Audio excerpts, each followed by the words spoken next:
নমস্কার বন্ধুরা, আপনাদের সবাইকে স্বাগত জানাই অ্যাস্ট্রোসেজে আরও একটি নতুন ভিডিওর সাথে। আজকে আপনাদের সামনে তুলে ধরব কালসর্প যোগ কী, এই যোগ থেকে প্রতিকারের উপায় কী। জ্যোতিষশাস্ত্রে কিছু যোগের নাম শুনলেই মানুষ আতঙ্কে শিউরে ওঠে। কালসর্প যোগ বা দোষ এই ধরনের এক যোগ যার নাম শুনলেই মানুষের মনে আতঙ্কের সৃষ্টি হয়। রাহু এবং কেতুর অবস্থানের ভিত্তিতে জন্মছকে বা কোষ্ঠীতে 12 ধরনের কালসর্প যোগ বা দোষ সৃষ্টি হতে পারে। লগ্ন বা চন্দ্র রাশিতে রাহু এবং সপ্তম স্থানে কেতুর অবস্থান থাকলে এই যোগ সৃষ্টি হয়। শারীরিক সমস্যা এই দোষের সবথেকে বড় সমস্যার কারণ হয়। এই যোগের নাম হয় অনন্ত কালসর্প যোগ। এবার আসি কুলিক কালসর্প যোগ। লগ্নের বা রাশির দ্বিতীয় স্থানে রাহু এবং অষ্টমে কেতুর অবস্থানের ফলে এই যোগ হয়। পারিবারিক সম্পর্কে এবং আর্থিক দিকে সমস্যা দেখা যায়। বাসুকী কালসর্প যোগ। এই যোগ সৃষ্টির কারণ হিসাবে লগ্ন বা রাশির তৃতীয় রাহু এবং নবমে কেতুর অবস্থানকে ধরা হয়। এই দোষের ফলে ভাই বোনের সম্পর্কে সমস্যার সৃষ্টি হয়। সাংকোপাল কালসর্প যোগ। লগ্ন বা রাশির চতুর্থে রাহু এবং দশমে কেতুর অবস্থান থাকলে এই যোগ সৃষ্টি হয়। প্রাথমিক শিক্ষা ও গৃহে সুখের ক্ষেত্রে এই যোগ অশুভ। পাদ্দাম কালসর্প যোগ। এই যোগ সৃষ্টির কারণ হিসাবে লগ্ন বা রাশির পঞ্চমে রাহু এবং একাদশে কেতুর অবস্থানকে ধরা হয়। শিক্ষা, উপস্থিত বুদ্ধি, বন্ধু এবং সন্তানের ক্ষেত্রে এই দোষ অশুভ। মহাপাদ্দাম কালসর্প যোগ। লগ্ন বা রাশির ষষ্ঠে রাহু এবং দ্বাদশে কেতুর অবস্থানের ফলে এই যোগ সৃষ্টি হয়।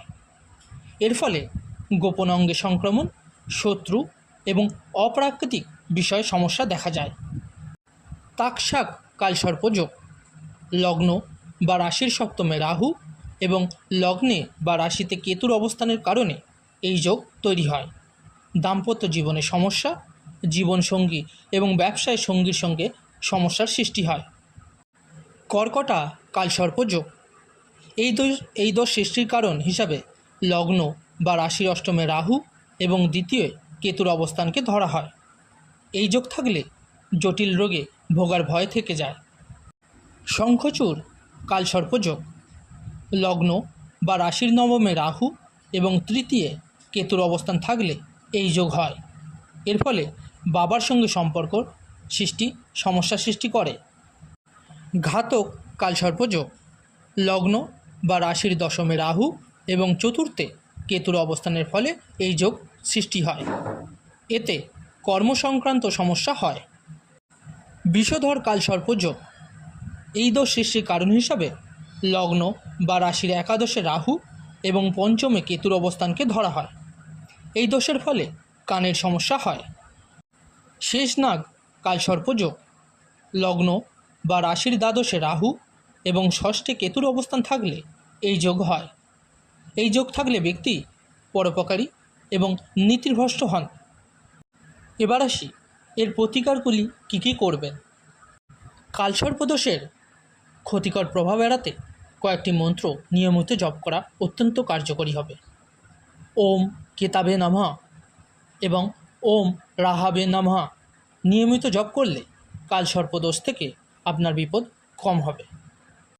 এছাড়াও যদি কোনো ব্যক্তির কুণ্ডলিতে কালসর্প দোষ থাকে তবে সেই ব্যক্তির প্রতিদিন নিয়মিত ভগবান বিষ্ণুর পূজা করা উচিত।